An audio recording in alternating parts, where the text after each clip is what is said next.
everybody, I'm Quinn. And I'm Scott, and it's time for the Almost Friday show for April 19th, 2012. And off the press this week, Sam and Becky are talking about their review of Cabin in the Woods. Yeah, we all checked that out on Cheap Ticket Tuesday. It's true. And there was some controversy about whether old people would enjoy it. So, or whether everyone really understood it. Yeah. Yeah. So we'll see their take on that. We're going to Tech Insight, and we're telling you about IKEA's television, because they've decided it's not good enough to sell you the stand. They also need to sell you the television. We'll also try and pronounce its freakishly Swedish name. With limited results. Yes. And behind the lens this week, we're talking about Nikon's new D3200, as well as a couple new cameras from Samsung. And without further ado, it's time for Off the Press.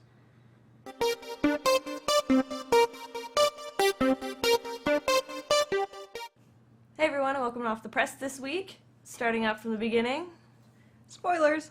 Spoilers. And so this is not a, I don't want you guys to get mad at us spoilers. This is a, the movie will not be as good for you if you know the spoilers. So again, feel free to fast forward until I don't have this sign up anymore. It's true. Probably about 5 minutes, give or take. Probably about 5 minutes.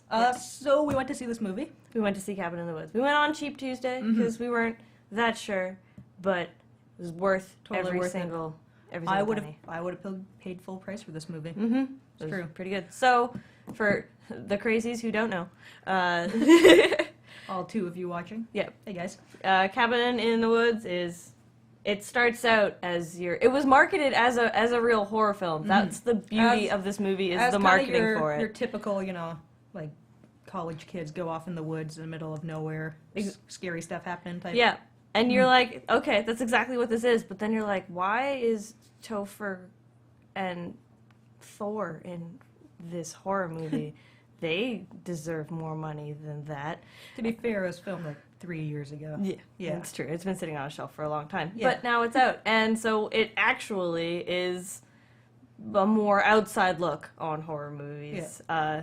They take like all the tropes and all the good and bad stuff about horror movies and just kind of purposely grind churn them it up. into Yeah. a movie. That's absolutely fantastic. And it is following the standard Joss Whedon-y thing of, viewing a world from the outside in this is this part of the world. The world goes on as normal, but this really weird thing is happening. Isn't that crazy? oh my god, guys, that's insane. Yep. Yeah. Writing, really, really well written because it was co-written by Joss Whedon, and we are fans. We are. As are We are huge most fans. other people. Yeah, pretty much everybody. Be crazy not to be. Yeah. This kind of movie is kind of hard to give you like a 2-sentence summry. Yes, because it's involved. Basically, horror movie wrapped up in a nice sci-fi bow. Put it that way. It's like, I read an interview with Joss Whedon where they were talking to him about this movie, and he personally summed it up really well. It's for horror people, but it's also for not horror people. And so the gore is either the cake or the icing, basically. Clever. So, you're either showing up for the horror or showing up for the film, but either way you're going to like it. You just have to decide which is the meatier portion that you yourself are ready to enjoy. I like that. Yep. It's good. And it was scary, but I could go home, and it only took one episode of My Little Pony for me to be able to go to bed. Yeah, it was scary, but not Not too scary. stick with you scary. Yeah, it's not like, Walking Dead's kind of a stick with you kind of scary. Yeah, the Yeah. kind of scary that burrows into your brain and doesn't let you sleep. Yeah, It's scary at the time, and then it's over, and it's okay. it's true. It's only really scary for like half the movie. Yeah. And then it just becomes like, turns the movie upside down. You're like, wait, what? What just happened here? This movie went from like brown and black to like blue and white. It was really weird. Pretty intense. So, I would like to just toss all the high reviews and give it all the points. Yes. But based on, I'm going to say, universal crowd appeal, Yep. and the fact that not everyone's going to like this, and not everyone is going to get it, unfortunately. All right. So we read this review. I think you got it from someone on I got Twitter. it off Joey Kumo, linked to it on Twitter. Yeah. Good guy.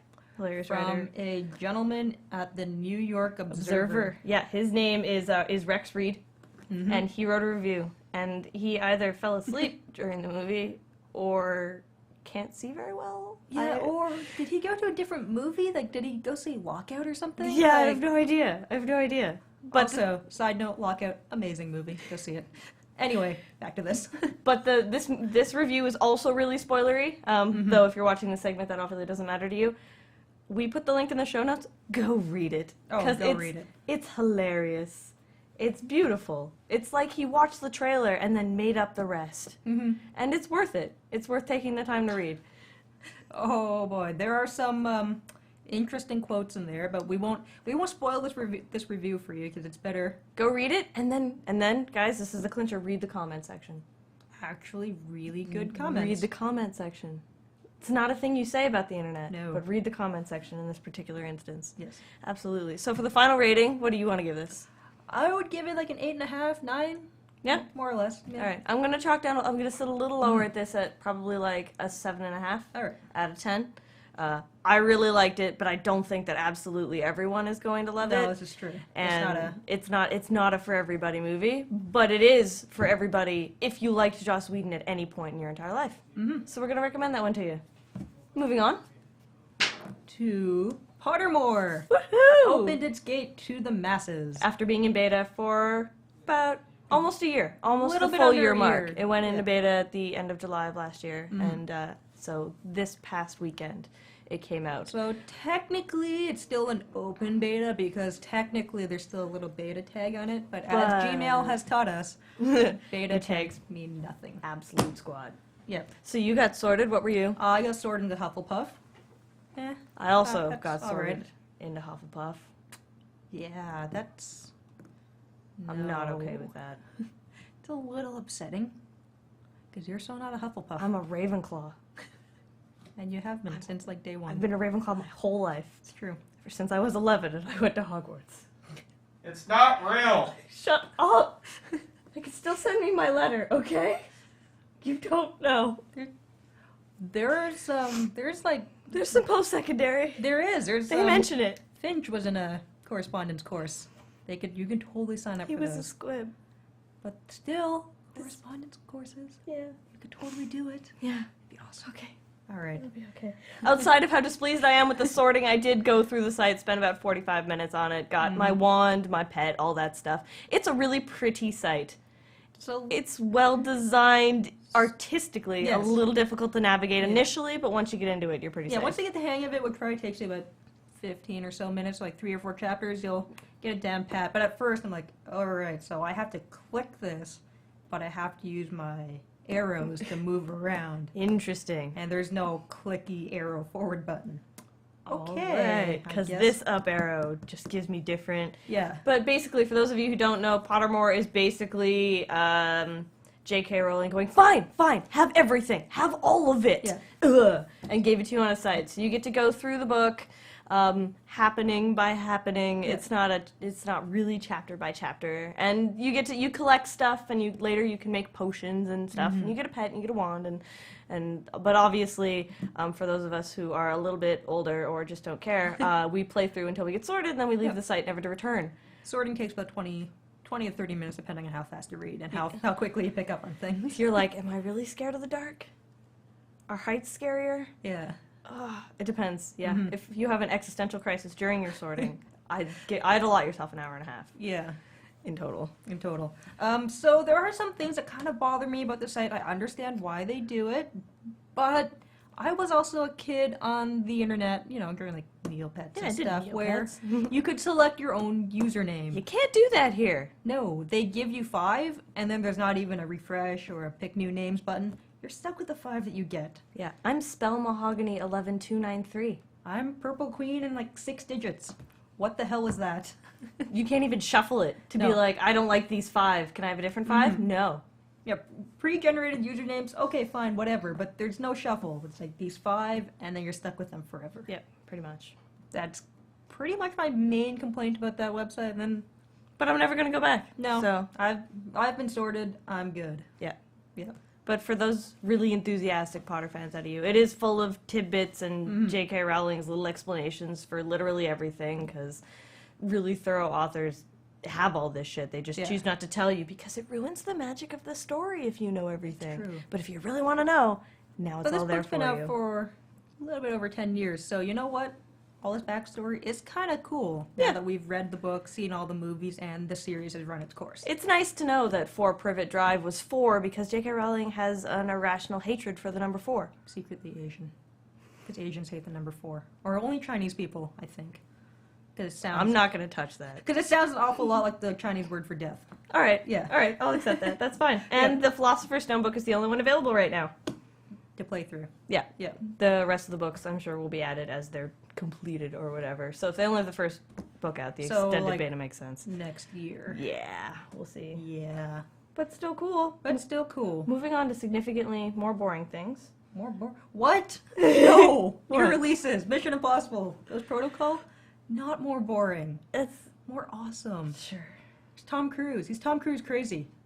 Simon Pegg's in this movie. And Simon Pegg. And that other guy.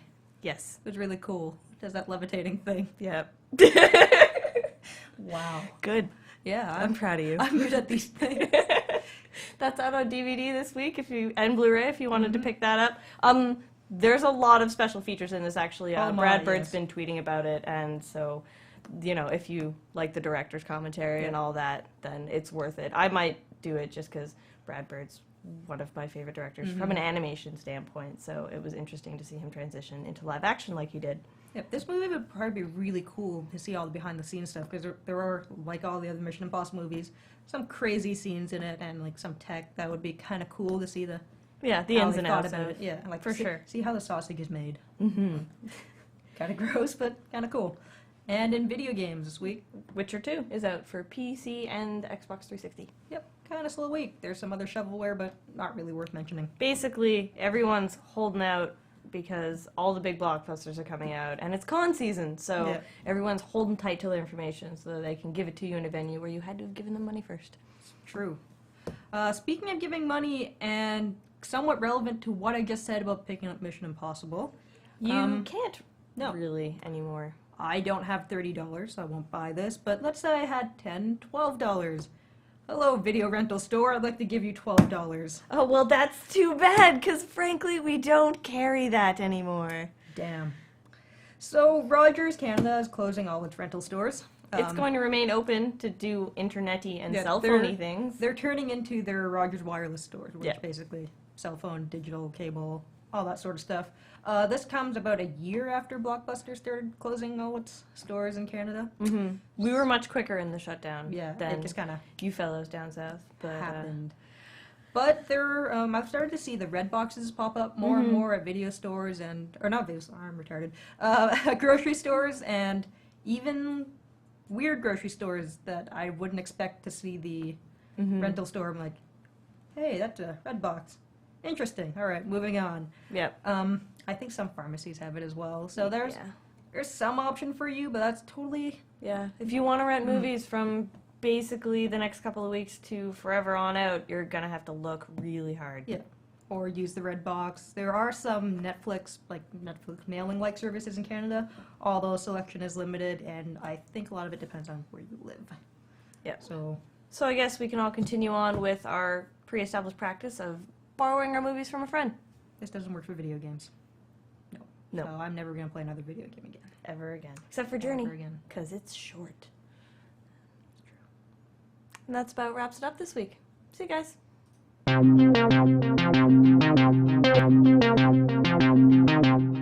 everybody, welcome to Tech Insight. We're starting it off with furniture news from IKEA. Yeah, which is big shocker. They make furniture. And you might be wondering, what does that have to do with the tech segment? Yeah. So what they've decided is that when you buy their TV stands, which I'm a big fan of. I have some too. I like them. Many people like them. When you put your TV in, there's lots of wires going on, and they think that's idiotic. They so they've do. decided it's instead of offering wire management, which I thought would be sensible. Yeah. Yeah. No, they're making a TV stereo Blu-ray player unit. Yes.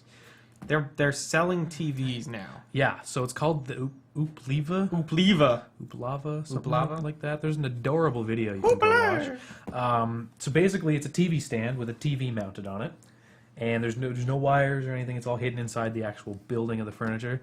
There's like a Blu-ray, DVD, CD player, 2 speakers built in, and a wireless subwoofer, which I think is kind of cool. Yeah. And basically, the idea is you buy the unit, put it down, you're good to go. Yeah. Unless you have cable Now or an they're- Xbox or a PS3 or Wii or anything else. Yeah, in which case you have to plug them into the ports on the side, and then there's cables hanging down. Yeah, so it's a little weird, especially since they do still give you 4 HDMI ports on the television. Yeah. And some USB ports, and it's got built-in Wi-Fi, which is cool.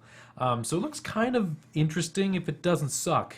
Well, I can see this going one of two ways for IKEA. Either they'll sell tons of them because people want IKEA furniture and they go, yeah, I'll buy an IKEA TV. Or they'll sell none of them because people don't want to buy a television from IKEA who makes furniture. So they're not making the television. It's made by some Chinese Understandably. company, which is probably a good thing since they make complicated to put together furniture. Yes. I really don't want to have to flat unpack my television. No, not at all. But I don't know. I think it's kind of neat. I think you're right with the either it'll sell or it won't. Yeah. I don't think you'll see. Oh yeah, we're doing okay. No. No. Either everyone's like yeah or no, thank you. It's supposed to come in different sizes, which is good. Yeah, it looked like the video. They probably offered it in 4 sizes. Yeah, that's what. Working in televisions, I'd probably assume it would be somewhere between 40 up to 50 inches would be what I assume, based on the size of the stand. Yeah, it looked a little small for a 60. Yeah, I don't think they'll go above 40, above 50. So you probably see like Yeah. a 40, 46, maybe a 50, and maybe one extra size somewhere in there. Yeah, so that's reasonable. Cover everyone's bases. I think the sound's cool. They're pegging it as a stereo too, so you can plug your music into the USB port and listen to it through the stereo, which is cool. So I think it's coming in the fall for America, next spring for Canada. Now they have it listed as about $1,000. Yeah. Now that doesn't specify what size television yes. you get. But if it's like $1,000 for a 40-inch television and all this, it's a little pricey. Now, I mean, you do get a TV stand And a Blu-ray player. and a Blu-ray player And a stereo. So, I mean, if you put all that together, it would equal more than $1,000. But the question is, How good is it? How good is it? Because you could get really good television, stereo, Blu-ray player, and a very fashionable-looking AV center. Put it this way, you could buy for the that money. same stand from IKEA for $150. Yes. You could buy a TV pretty good for $500 to $600. Yep. Like my 50-inch was only $700. Buy a sound bar for $300. And you can get a good Blu-ray player for about $80. $80, yeah. So we'll have to wait and see if the electronic. I think that's what everyone's saying is super cool idea. If the electronics suck, no one's going to buy it. True. So we'll have to wait and see. Moving on to Windows 8 news. Yeah, so they finally announced. Everyone always waits for this. How many freaking versions are we going to get of Windows? Yeah, because I mean, the last one had like, what was it, 19, 32? Like way too many versions. Because you got like Windows XP where they finally thought we can make more than one version of this bitch. Yeah. So they made 2 versions, and then 64-bit is a 3rd version. And then Vista came out, and there was like 6 versions of Vista, and then 7 came out and it got a little bit better. Yeah, they were like, well, 6 was too much, so we'll give you 5. Yeah, pretty much. Yeah. So now you got Windows 8. So there's Windows 8. And That's what it's called, Windows 8. And that's going to be the regular home everyday kind of version. Yeah. It's going to have Media Center and all those kind of features. Then there's Windows 8 Pro, which is shocking. The Pro version. It's going to have some encryption, some virtualization. Basically what Windows 7 Pro has. It's business Windows 8. Yes. Then there's Windows 8 RT. Yes, which is for tablets. Yes, so this is the exciting possible version. This is going to be the ARM version. So the other 2 versions are only x86 processors, 32, 64-bit variants. The RT will only ship on ARM tablets, and you can only get it by buying an ARM tablet. You can't go out and buy a license for Windows RT. Correct. So that's something to keep in mind. If you already have an ARM tablet and want to hack it, too freaking bad unless you rip it off. And Scott believes it's the one you want because you'll probably hate Windows 8 for your computer. Yeah, well, the thing is, Windows 8's exciting because the Metro interface. Yes. I mean, you and I both think it's a decent way to lay things out. If the apps show up, it could be good. Especially on a tablet. Yeah, absolutely. This is a good size for something like that to show up and be really exciting. But on a computer system with a mouse and keyboard, It'd be super annoying. not so much. So if you're excited about Windows 8, focus on the RT. Hopefully you want to buy an ARM tablet because that's going to have strict restrictions on performance from Microsoft. Which will help put it in that sort of Apple realm where you get a guaranteed sort of performance level out of your tablet when you buy it. They're doing things like on-off time has to be really, really quick, instantaneous wake from sleep, that kind of thing. So it'll feel pretty much like an iPad or an Android tablet. But be a full-fledged operating system. Yeah, so that's pretty exciting. Now there is one more version, and the only reason I bring this up is called Windows 8 Enterprise, which is the one you'll actually see at work. Not very exciting. You can't go buy a license. You can only buy 80,000 of them at once. But it has, what's the feature called? Windows on the Go, I believe, or Windows to Go, something like that. And that's your feature where you can plug in your USB stick, load your version of Windows, go home, and boot into your version of Windows on your stick. Which is pretty cool stuff. Now that's normally you have to bring, portable apps and things like that if you want. This would be sweet, but you can only get it on the enterprise version. What the hell? I'm sure someone will figure out a way to make it work on the other versions. I imagine you might see it maybe trickle down into Pro. Because a lot of times what happens is Windows makes one version and then just restricts features. So if you have a Windows 7 disk, you can actually install any version of Windows 7 off any disk. You just have to crack it. Yeah. So hopefully that'll be there. That's the only feature I want. It's called Windows to Go. Windows on your USB stick exactly as you have it on your desktop. That's what I want, but it's only in Enterprise. So maybe I'll have to get an Enterprise license somehow. Yeah. I don't know. But that's Windows 8. Not too bad. Corporate espionage. Only things you got to know about is Windows 8. Don't buy it for your desktop. You'll probably hate it. Windows 8 RT. Buy that if you're getting a new tablet because you'll have no choice. Absolutely. So moving on to some more Google news, we talked about G Drive, and we were kind of like, hey, why are you only giving us 1 gigabyte of space? Well, that's not necessarily the truth. So there's basically G Drive's coming next week, which is more or less confirmed because some of the online sites actually have the G Drive software in their possession somehow. It doesn't work because the service isn't live, but they've actually got that software. So it is coming probably next Tuesday is the rumor, and it's going to be 5 gigs of storage, not 1. Which is definitely better, and it's more than you can get out of the gate with Dropbox, Yeah. which has been the most popular option thus far. And I don't think it's really fair to compare it to SkyDrive because SkyDrive isn't a syncing service yet. And when you use the syncing part, it's called Live Sync, I think. They changed the name twice. When you use that sync, they only give you 5 gigs to sync. Yeah. So it's on par with that, but it'll be Google. So I still feel it's weird when I've got like 7 or 8 gigs of email storage, but I can't have that for normal storage. But a lot of people don't use that whole 7 gigs. It's true. Right? A lot of, I have 3 Gmail accounts. 2 of them are using like 20 megs. So, but if I had that drive and I was actively using it, I'd probably use a lot more. I don't know. They're offering 5. I imagine there'll be purchase ups to get to, more. Yeah. But 5 gigs for free for anyone, hopefully next week. So if it does come, we'll probably do a test out and see how well it works. I imagine it'll be very much like Dropbox. I mean, the big thing it's going to need is app support from all the different operating systems and smartphones and all that kind of stuff, because it won't be able to compete with Dropbox until it's got its fingers in every pie. Yeah, and I think they have a good opportunity to out-compete Dropbox in that way, because the Dropbox app on Android works, but it doesn't actually sync stuff. I can get at it when I'm online, but if I'm not online, I can't get at it unless I've already opened it. Okay. It'll sync pictures, which is weird, but it won't sync everything else. So that's kind of annoying because I have to sit at Wi-Fi, open Dropbox, open the document, close it. Then when I'm on the bus, I can read it. But if I haven't opened the document, it doesn't save it to my tablet, which is ridiculous. But if they could get it built into the OS, then it's going to be syncing and things like that. So there's opportunities there potentially for Google. For sure. And so for Canadian content this week, we're talking Roku 2.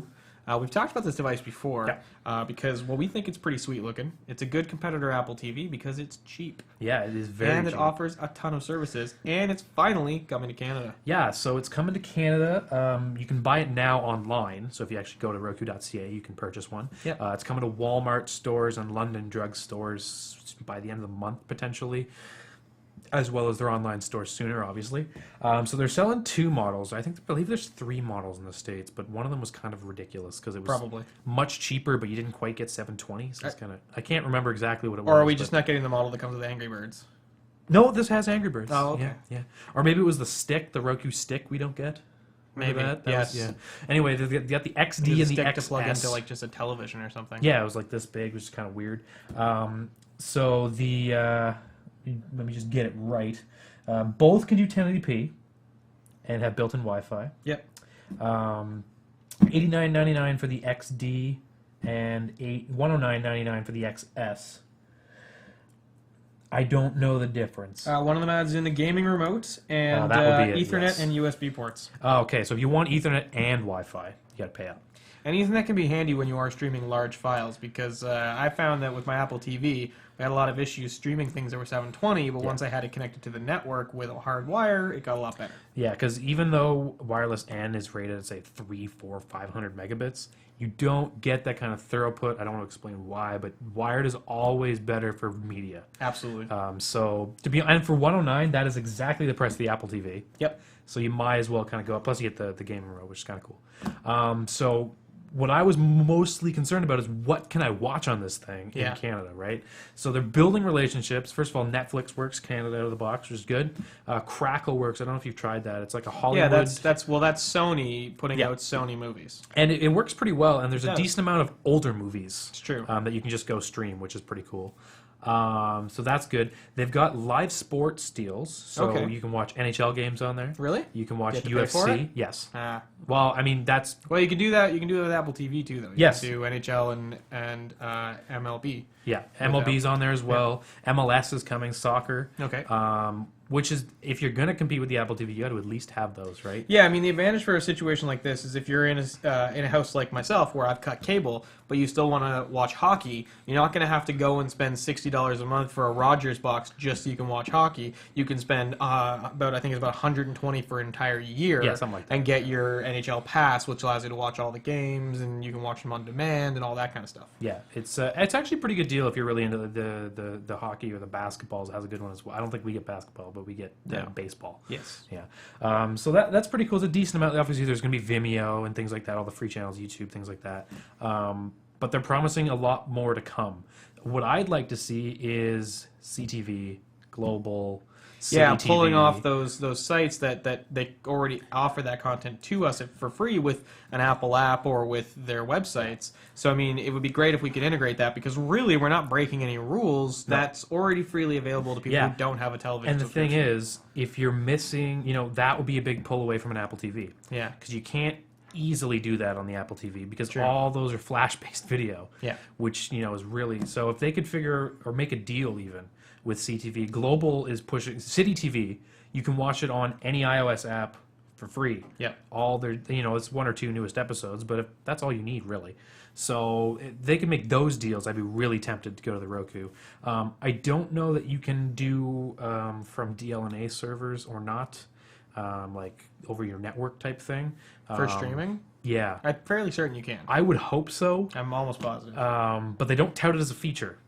But most people don't tout that as a feature, Sure. even though that's what a lot of people use. Yes. So if that was baked in as well, that's a feature the Apple TV doesn't have by default. Yeah. You can get very good implementations of it with ATV, Flash, and things like that. And if you have your stuff converted to a format that iTunes Play is friendly with, you can stream anything Well, from iTunes. which is a bit of a nightmare sometimes. It can be, yes.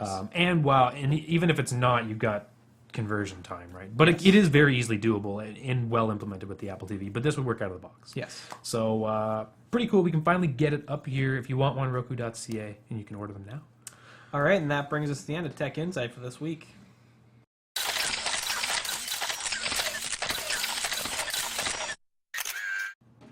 Welcome to Behind the Lens for this week. It was NAB this week. Yes, which is the National Association of Broadcasters. So there was a lot of stuff there. We're going to cover one thing. It's true. There was a lot, and a lot of it was 4K, Yeah. which is a little bit out of what most people care about. It's true. I mean, there's a lot of stuff we could have talked about with NAB, but we felt that it's probably, we do go into cinema stuff a lot. Yes. And we're trying to kind of scale it back a little bit. But we're going to talk about some cinema stuff right now, because we're lying to you just all the time. But think price brackets you could actually think about trying to afford. It's true. So BlackMagic Design has been a company that's been around making input-output interfaces for quite some time. We use them pretty heavily in our studio. Yep. We love them. They work incredibly well. We're buying some new gear soon that's going to be all their products as well. So we're a big fan of these guys and the kind of stuff that they make because it's really high quality at a really cost-effective price point. Absolutely. And so these guys have never made a camera before, but now they're going to try. Which is interesting because they're not a camera company. Like No. you said, everything else they make is back-end broadcast gear with a foray into, entry-level video I/O. Yes. So when they could, we're making that's completely a strange territory. Nothing they have has a know? sensor in it. Yeah, so pretty interesting. And they've put together something a little bit different than everything else. It's true. So it really seems when you read about this camera that they kind of went through Twitter and watched what everyone was complaining about and then tried to build a camera that solved all those problems. So they've made a camera that shoots in 2.5K. Which is cool because it gives you some cropping and some zooming capabilities without having the ridiculous price tag of 4K and the rather currently unusable ability of 4K unless you're going to a theater. And they've also allowed it to shoot in 12-bit RAW, which is pretty sweet. But on top of shooting in RAW, it also shoots in Apple ProRes if you're using a Mac system, or in DNx HD if you're using a Windows system, which are two really good cinema compression rates if you don't want to use the crazy RAW format that will take up tons of space. Also, it's going to make it really easy to pull into your editing environment. Yeah, they're boasting 13 stops of dynamic range on it with a flat picture profile as well, which is highly gradable in post. And it's going to be recording at 24 frames per second as well as 30 frames per second, so good for filmmaking and standard broadcast. The sensor size is kind of a halfway point. It's about micro four thirds size, more or less. And overall, it seems pretty cool. It's going to be using Canon mount, which is kind of weird. I don't know why they decided to go with Canon mount if they were going with a sensor size that was more micro four thirds, but I guess it's glass availability. So it's going to work with Canon lenses as well as Zeiss ZF lenses. So you can use nice manual focus Zeiss lenses and still have proper aperture control. But the really sweet thing about this is that it's $3,000. Yeah. And in that $3,000, you get $1,500 worth of software because you get a full version of DaVinci Resolve, which is their 9, color grading software, which is their really awesome color grading software that retails for $1,000. And you also get their Ultrascope software, which is a video broadcast monitoring thing that allows you to make sure that all your levels are where they're supposed to be and all this kind of stuff, which retails I think for around $300 or $400. I believe so. Yeah. So you're getting a pretty sweet amount of software. So it's kind of like if you were like, I was going to buy a DaVinci Resolve. It's like, well, if you feel like spending another $1,500, you can also have a camera. Yeah. Which is pretty cool. It records to a solid state drive that you can hot swap in and out. It doesn't, as far as we can tell, it doesn't come with one, so that will add an extra $400 or $500 to your price point for a decently sized one. And it has a giant screen on the back that's touch screens. You can add in metadata comments and you can 5-inch screen. Yeah, and you can control the camera, and it's got a little hood for it and all this kind of stuff. And it has the capability of having remote control. You can go Thunderbolt out for using Ultrascope and also for dumping your footage very quickly. And it has audio support, but in a weird kind of way. Yeah, so it's normal headphone out, 1/8-inch headphone out, which is good. The audio in. So normally you're thinking, okay, small camera's going to be 1/8 in maybe. Or XLR if they felt like going pro. So no, neither of those. No, you get 1/4-inch jacks. 2 1/4-inch jacks. 2 mono 1/4-inch jacks. You get stereo audio. Yes. But you're going to need an unbalanced high impedance source. Yeah. As opposed to, so it's a little strange. So make sure you are hooking all that up properly to get the best results. The good thing is everything else kind of makes sense. They got HD SDI out. Yep. So with, you can record in that way if you want. Yeah. You're stuck with the internal battery, which unfortunately has a runtime of 90 minutes and takes about 2 hours to charge. Yeah. But it does have a 12-volt power source, so you can run it off of Anton battery power pack, or some sort of power system. Which is reasonable. Yeah, absolutely. So I think it looks pretty cool. We don't know much about the sensor. The footage that we've seen is kind of almost pre-production at this point. So it's going to be tough to say how this camera really performs at the end of the day, but they're giving you a whole mess of features for less than a 5D Mark II, which has a whole lot less, with the exception of being a bigger sensor. You get, a little bit more of the pro side of features, but for a not even close to pro price. I mean, to get anything that's recording on SSDs, you have to go crazy to get, that software inclusion, I think is going to be a big seller. Absolutely. And if anyone tells you that you can't make a Hollywood film on a sensor this size, they're just retarded. Yeah, I don't see, they give you, 2.5K, and it's got good frame rates, and if it's good quality at that, you're going to get 2.5K raw. Yep. So, you can go crazy with that in post, and you don't need 4K, and you'll be able to look at it on a television you own. There's something to be said for that, for sure. So we're pretty excited for it. We hope it does well because we love BlackMagic and we'd like to see this take off. Maybe version 2 might be even better. Could be I exciting. mean, it is for sure. it is a first gen from a company that's never made a camera. But so. they also like to update the firmware and stuff of a lot of their products, so true. there's could be potential there as well. Yeah. So moving on to some Samsung news. Samsung announced 3 cameras this week in their mirrorless market. 2 of them being updates, and one of them being just basically something to add to the group. So the NX20 is an update, the NX210 is an update, and the NX1000 is a new camera. So we'll start off with saying that all of them have the same 20.3 megapixel sensor. They all have almost identical feature sets, with the exception of a couple mostly functional-based changes. Yes. So with the NX20, this guy has a top LCD viewfinder. It also has a swivel screen on it as well. And it has a faster maximum shutter speed, so it can shoot at 1/8,000th of a second versus the other 2, which can shoot at 1/4,000th of a second. Now this guy has a super AMOLED screen boasting an SVGA resolution, which we checked was 800 by 600, which is a pretty high pixel count for a 3-inch screen. Yes. Yeah. So it should be super sharp, and AMOLED always has really great color reproduction. The NX210 shares that same screen, but it doesn't tilt or swivel, and it has no viewfinder. And it has a slightly slower shutter speed of 1/4000th of a It's second. also significantly different physically. It's Yes. kind of slimmer without the grip. It's a box. Yeah. So, I mean, if you're familiar with the NX200, it's an updated version of Yeah. that guy.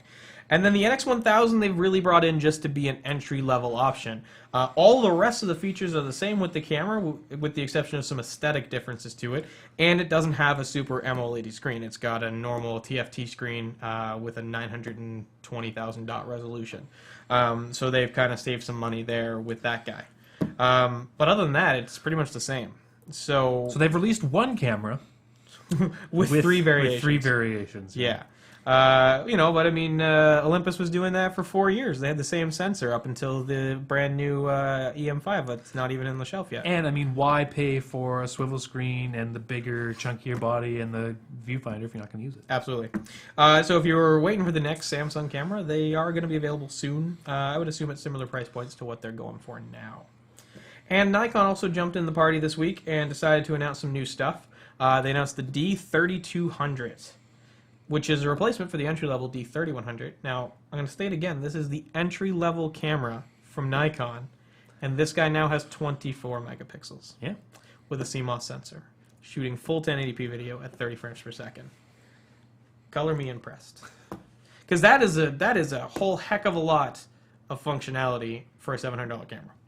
Yeah, it's interesting to compare that to something in the Rebel series, for a similar... Absolutely. Yeah. Now, I mean, it's beating out Rebels in terms of megapixels, but Nikon's always tended to be a bit better in low light because of their sensor technology. But what really interests me more is the fact that this will theoretically, outside of actual physical performance, image quality-wise, should outperform the D7000. Just because it's newer technology and it's got more megapixels, which people seem to want a lot of these days. So it's kind of weird that it's like if you've got a D800 or something, well, your backup camera might be a D3200 because the D7000, although it's a better camera in terms of build quality, isn't necessarily going to be a better camera in terms of image quality anymore. But what I really want to talk about is a new Wi-Fi adapter that they are shipping with it. It's a little dongle that attaches to the side of the camera. It's stupid looking and it's poorly placed. But what it allows it to do is remotely transmit the photos to a smartphone or a tablet. It doesn't go to your computer. And I think they did that because if they sold the $60 Wi-Fi adapter and the images went to your computer, all the people that spent $600 on the Wi-Fi adapter for the D800 that goes to your computer would be very pissed off. But what is also cool about it is it's a two-way connection, and you can actually use your smartphone to trigger and control your camera as well. Yeah. So not only will it send your photos back for you to instantly view on your iPad or something like that, but it will also allow you to control it. Now, so if you're shooting in RAW, it's not sending RAW photos to your iPad. I don't know. I would assume that would be. Yeah, I would assume probably not. It's probably sending JPEG. But we'll have to just see. The Wi-Fi dongle currently only works with Android phones, but they say that they will be providing Apple support later. I guess they just have to convince Apple to let them program some stuff that maybe they're not allowed to do normally or something. Also, I'm sure it takes 3 times as long to get an app approved by Apple as Google just lets everything in. It's true. And Nikon also announced a new lens this week, which is a 28mm f1.8 lens, which is actually fairly bright. We don't typically see something at the 28 or 24 range being that bright without being stupid expensive.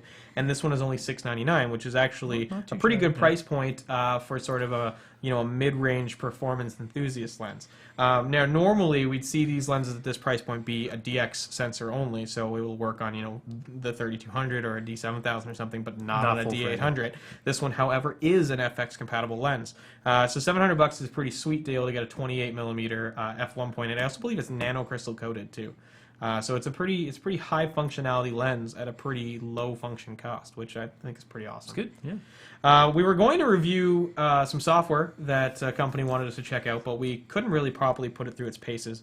So next week we're going to be bringing a review of Highlight Hunter, which is a cool automated video editor of sorts that allows you to go out on the ski hill with your GoPro and record all day and not have to come home and sift through hours and hours of footage to find the cool stuff that happened on the hill. Yeah, to be honest, if you've got a GoPro, I think this or any action sports camera. Yeah, whatever those other ones are. Yeah. This will be some pretty cool software. So we'll have a full review of that for you next week to check out. But until then, that's the end of Behind the Lens this week. And that wraps up the show for this week. So if you want to contact us for whatever reason, you can do so on the email at contact@almostfridayshow.com. Or you can send us a message on Twitter at @almost_Friday. And of course, if you want to follow our updates, and the easiest way to get to our show, to have it brought to you, really, is to... Hand-delivered almost. Yeah, pretty much. Like one step away from hand-delivered. Just, like our Facebook page, That's because true. then when we post a new episode, it'll show up in your timeline. Is that what it's called these days? Something like that. Facebook. on there. Timescapes line book. Yeah. Yeah. And if you'd like to send us pictures of your new Uppleva, please do, I guess, or if you get early access to the Uppleva And you think it sucks, well... or you think it's the best television you ever... It's like, there's fourth dimensional awesomeness to it. If it's that good, don't tell me. Because then he'll buy an Uppleva IKEA's down the and street. have to tell everyone that he has an Uppleva. Yeah, I feel good about it. He'll just say Uppleva. I gotta stop You really saying like... that. Yeah, you gotta move on. We'll just have an Uppleva count up It's in a the problem. corner. Now I gotta do that. No.